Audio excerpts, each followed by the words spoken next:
Sometimes the most obvious avenues of investigation can be right in front of you and you can't see it because you just get blinded to it when you look at so much information over such a short period of time.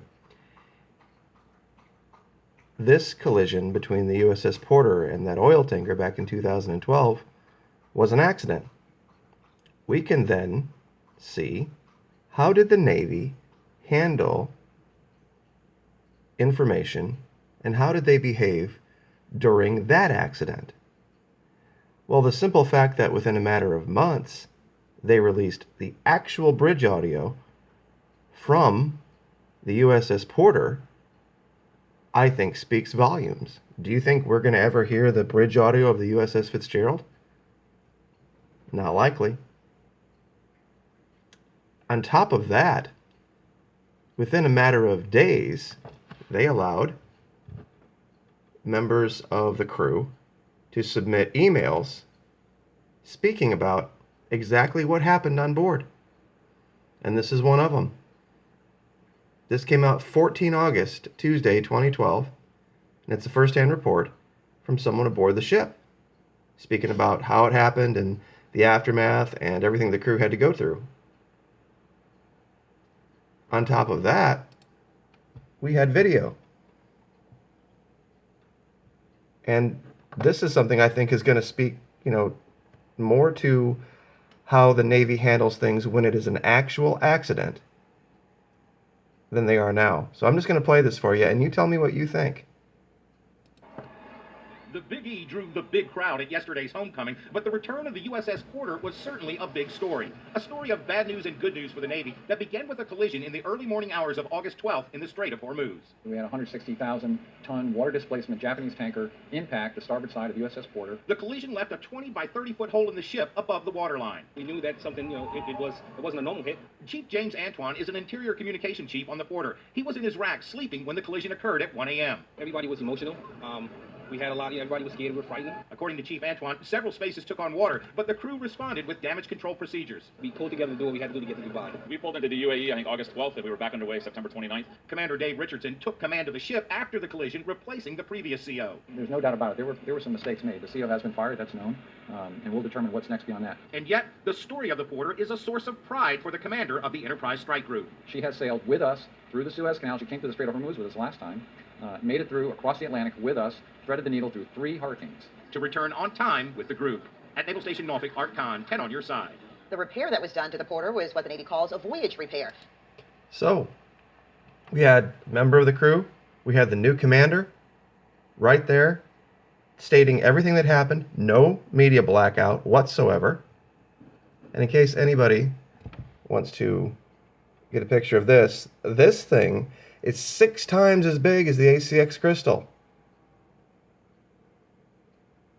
I mean, that's right, 6 times as big as the ACX Crystal was when it smacked into the Porter. And the only damage this thing did was above the waterline. I mean, that's probably another investigation. I haven't been able to pull a picture of this thing outside of the water to determine whether it has one of those bulbous bows or not.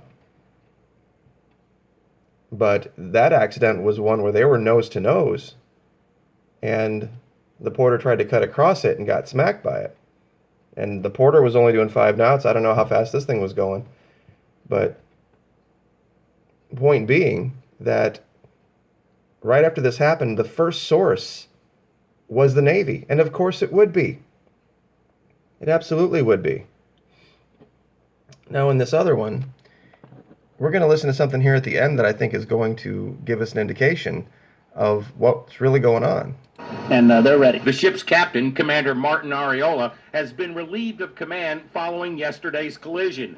Although the Navy has not released any details about what led to the accident, ABC News reported that the ship was exiting the Strait of Hormuz at the same time that the Japanese-owned tanker was entering the strait.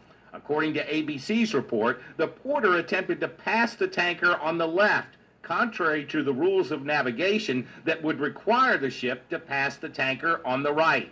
The damage to the starboard side of the Porter would tend to support this theory. Yeah, making matters worse for the Navy, the porter was an important part of international efforts to protect Israel and Europe from any ballistic missile attacks by Iran, as the debate over that country's nuclear program continues to escalate. Really?